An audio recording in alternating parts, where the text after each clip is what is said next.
छत्तीसगढ़ में रिकॉर्ड धान खरीदी को लेकर कांग्रेस ने प्रेस वार्ता की है। इस प्रेस कॉन्फ्रेंस में पीसीसी चीफ मोहन मरकाम, कृषि मंत्री रविंद्र चौबे, खाद्य मंत्री अमरजीत भगत, वन मंत्री मोहम्मद अकबर, श्रम मंत्री डॉक्टर शिव कुमार डहरिया और उद्योग मंत्री कवासी लखमा मौजूद रहे।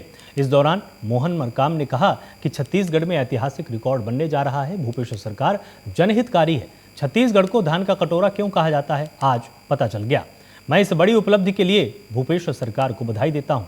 बता दें कि 16 जनवरी 2023 तक 98,92,000 मीट्रिक टन धान की खरीदी हो चुकी है, जबकि पिछले साल 2021-22 में 98 लाख मीट्रिक टन धान की खरीदी हुई थी।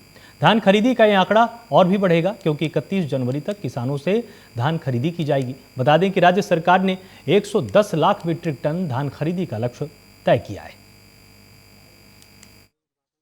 प्रदेश में धान खरीदी का नया कीर्तिमान साल दर साल टूटता रिकॉर्ड। छत्तीसगढ़ में धान खरीदी का आंकड़ा 100 लाख मीट्रिक टन के पार। माननीय मुख्यमंत्री श्री भूपेश बघेल जी, खाद्य मंत्री श्री अमरजीत भगत जी, कृषि मंत्री आदरणीय रविंद्र चौबे जी और सभी मंत्रिमंडल के साथी बधाई के पात्र हैं। पहले छत्तीसगढ़ को धान का कटोरा कहा जाता है। पहले खेती किसानी घाटे का काम होता था। अब माननीय मुख्यमंत्री भूपेश बघेल जी की सरकार में खेती किसानी लाभ का काम होता है। पहले एवरेज भारतीय जनता पार्टी के शासनकाल में 2017-18 तक मात्र 12,06,000 किसानों से कुल 56,88,000 मीट्रिक टन धान खरीदी हुई है। मगर हमारी सरकार आने के बाद 18-19 में 82 लाख मीट्रिक टन, 19-20 में 93 लाख मीट्रिक टन और 21-22 में 98 लाख मीट्रिक टन और 22-23 में जो हमारी सरकार ने लक्ष्य रखा है, अभी 100 लाख मीट्रिक टन खरीदी हुई है और 110 लाख मीट्रिक टन धान खरीदी का ऐतिहासिक रिकॉर्ड बनने जा रहा है। कहीं ना कहीं छत्तीसगढ़ को जो धान का कटोरा कहा जाता है, छत्तीसगढ़ के किसानों के हितों की रक्षा करने वाली सरकार माननीय भूपेश बघेल जी की सरकार है।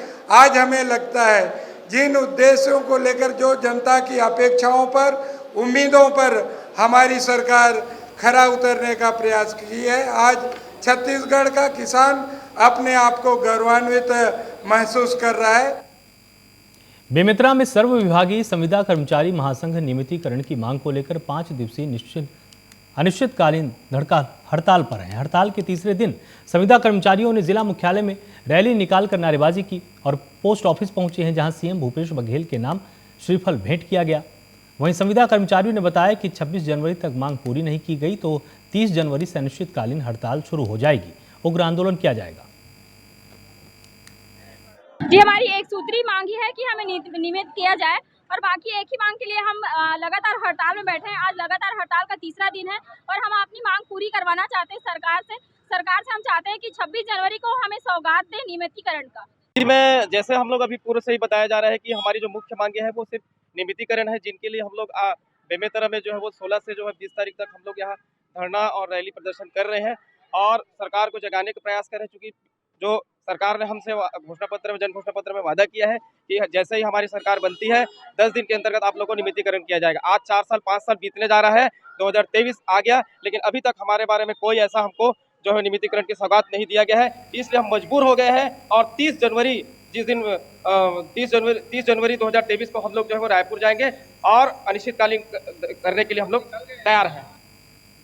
बेमेतरा के ग्राम सिरवा बांधा में ग्रामीणों की सूझबूझ से प्रधानमंत्री ग्राम सड़क योजना भ्रष्टाचार की भेंट चढ़ने से बच गई। बताया जा रहा है कि ग्राम सिरवा बांधा में 6 किलोमीटर की दूरी तक करोड़ों रुपए की लागत से सड़क का निर्माण कराया जा रहा है, जिसमें सिर्फ सीमेंट, गिट्टी, डस्ट डाला गया है। काम अभी निर्माणाधीन है, लेकिन उसमें पानी की सिंचाई नहीं की गई, जिससे ग्रामीणों में आक्रोश है। वहीं जब इस मामले में ग्रामीण सरपंच के साथ मिलकर इंजीनियर से बात करने के लिए पहुंचे, उसके बाद इंजीनियर ने सड़कों की जगह जगह खुदाई करके जांच की है और अनियमितताओं को दुरुस्त किया है।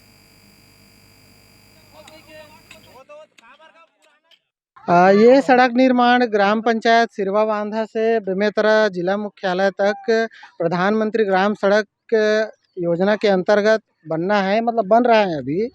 तो इसमें ग्रामीणों द्वारा, हम सभी के द्वारा गुणवत्ता में, मटेरियल में मतलब कमी पाई गई। तो उसको लेकर हमारे सभी ग्रामीण इकट्ठा हुए, जागरूक हुए। उसके पश्चात आप देख रहे हैं तो इसमें मटेरियल पुनः डाला गया है और आश्वासन भी दिया गया है कि जहाँ जहाँ पर भी कमोबेशी हैं तो उसको पूरा किया जाएगा।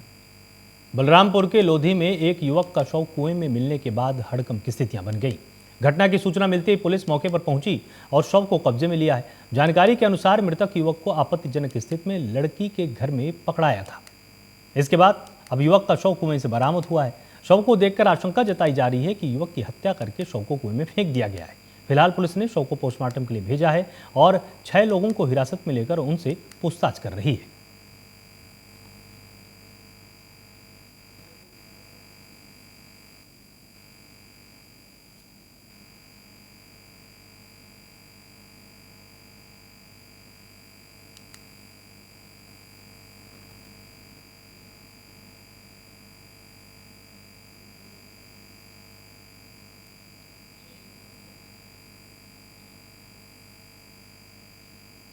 जनकपुर भरतपुर क्षेत्र में बीते 1 महीने से ग्रामीण भय और आतंक के साए में जीवन यापन करने के लिए मजबूर थे। दरअसल इस क्षेत्र में 1 महीने के बीच नरभक्षी तेंदुए ने 3 ग्रामीणों को अपना शिकार बनाया था, जबकि एक ग्रामीण को तेंदुए ने अधमरा कर दिया था। जब 4 दिनों पहले तेंदुए ने अपना तीसरा शिकार किया। इस घटना के बाद मृतक के परिजनों के साथ ही ग्रामीण जनकपुर अस्पताल में जमा हो गए और तेंदुए को पकड़ने तक मृतक का अंतिम संस्कार करने से मना कर दिया। इसके बाद वन विभाग ने लगातार प्रयास कर तेंदुए को पकड़ लिया है और ग्रामीणों ने राहत की सांस ली है। जैसे आप लोगों को मालूम है, पिछले 1 महीना से हम ये पूरी तरह से कोशिश कर ही रहे हैं और इसमें मुख्यालय स्तर से भी हमारे अधिकारी आए। पिछले 3 दिनों से यहाँ डटे रहे, जिसमें डॉक्टर की टीम, जंगल सफारी एवं कानन पेंडारी से भी आए थे और साथ में ये एलिफेंट भी लाए थे। उसको ट्रैंकुलाइज करने की भी प्लान हो रही थी और जो घटना घटित हुई थी उस स्थल पर हमने पिछले दिन भी लगाए थे और कल भी लगाए थे। हम लोग 3 पिंजर लगाए थे अलग अलग दिशा में, उसी घटना स्थल के चारों दिशाओं में, जिसमें क्या है, एक पिंजरे में वो आया और उसमें मुर्गा रखा हुआ था, उसी पिंजरा में आकर वो फंस गया। और हमारे क्षेत्र में तेंदुए के द्वारा 3 लोगों की जानें भी जा चुकी है और एक घायल हो चुका है। 1 माह के अंदर 3 लोगों को जान चली गई है। बड़ा मकसद के बाद वन विभाग के द्वारा आज दिनांक को तेंदुओं को पकड़कर पिंजरे में बंद कर लिया है, जिससे गांव में अब शांति का माहौल बन रहा है। ये लोग काफ़ी भयभीत हो गए थे, घर से निकलना मुश्किल हो गया था, जंगल जाना मुश्किल हो गया था, जिसके चलते आज सभी को शांति का माहौल मिल पाया।